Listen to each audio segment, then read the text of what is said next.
Marylanders who died in the line of duty will be honored this Friday at Delaney Valley Memorial Gardens during the Fallen Heroes Day ceremony. Battalion Chief Lawrence Goldberg of the Baltimore City Fire Department is one of the honorees. Of the 9 heroes being honored, 6 lost their lives to occupational cancer, including Chief Goldberg. In fact, cancer is the leading cause of death among firefighters. Now 7 years since he died, his wife and son share their memories in the place where his love for firefighting began nearly 40 years ago. He was such a great guy. He would do absolutely anything for anyone. Baltimore City Fire Battalion Chief Lawrence Goldberg, better known as Larry, was laid to rest in 2019 at Delaney Valley Memorial Gardens, but his legacy lives on. This is his life. I mean, when he wasn't home or working for the city fire department, he was here hanging out. Here at Pikesville Volunteer Fire Company is where his career began back in 1988. 22 years of marriage. Every Friday night I knew he was going to be here. He went on to work as a paramedic with the Baltimore City Fire Department, moving up the ranks to become a lieutenant, captain, and finally a battalion chief. I work in the city now, and I constantly have people come up who tell me all the time about how he taught their Fire 1 class when they were a volunteer, or their EMT class when they were a volunteer. And obviously now if I'm meeting them with the city fire department, they're career firefighters or EMS providers now. And I think that's the biggest testament to who he was. His son Zachary is now an EMT and firefighter.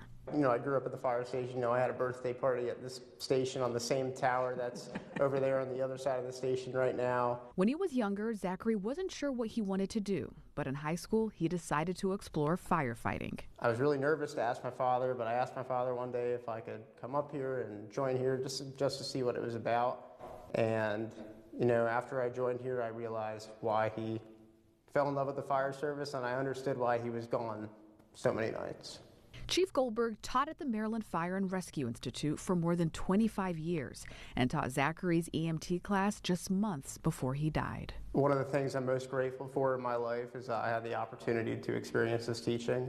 You're his legacy, along with all the other students that he taught, but you're his biggest joy. Chief Goldberg was diagnosed with colorectal cancer around 2015.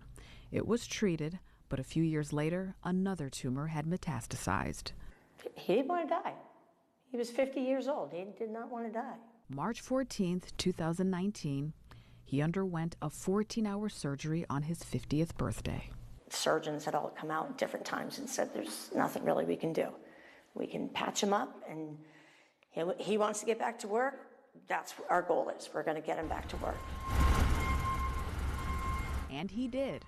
He worked as chief of the 4th Battalion at Engine 42 up until the end. It's definitely a testament to his strength and willpower, and to be able to still go to work through how tired he was and how much pain he was in. On the job, firefighters can be exposed to a number of known carcinogens. Now, 7 years later, with help from the National Fallen Firefighters Foundation, his death is finally being recognized as line of duty from occupational cancer, both nationally and locally. He wanted that acknowledgement, you know, for his life achievements. And the memories are flooding back. Definitely bringing up a lot of memories. I don't think I realized how traumatic that point in my life was. I'm still grateful that he's being remembered. I think that's the most important part. That's a good obviously, word. Obviously we can't bring him back, but the most we can do is still remember him. Larry Goldberg will be honored again later this weekend after the ceremony at Delaney Valley Memorial Gardens. His name will be added to the National Fallen Firefighters Memorial in Emmitsburg, Maryland. That's a great story. All right, new